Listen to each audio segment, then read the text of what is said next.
കഴുത്തിൽ താലി കെട്ടിയവനാ. ഇവൻ അങ്ങനെയൊന്നും നിന്നെ ഒഴിവാക്കാൻ പറ്റില്ല. അതിന് ശ്രമിച്ച ഈ ദേവമംഗലക്കാര് മുഴുവനും അനുഭവിക്കും. ഇനിയൊരു വാക്ക് എന്റെ മുറ്റത്ത് നിന്ന് സംസാരിക്കരുത്. ഇപ്പോ ഈ നിമിഷം നിങ്ങളുടെ മോളെയും കൂട്ടി ഇവിടുന്ന് പോണം. പാടിക്കോട്ടെ.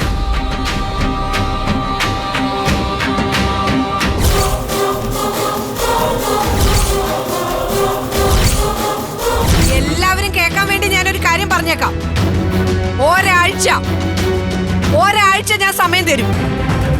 അതിനുള്ളിൽ ഞങ്ങളുടെ വീട്ടിൽ വന്ന് ദേവിമോളെ വിളിച്ചോണ്ട് പോയില്ലെങ്കിൽ പിന്നെ നടക്കുന്നത് വേറെ ആയിരിക്കും.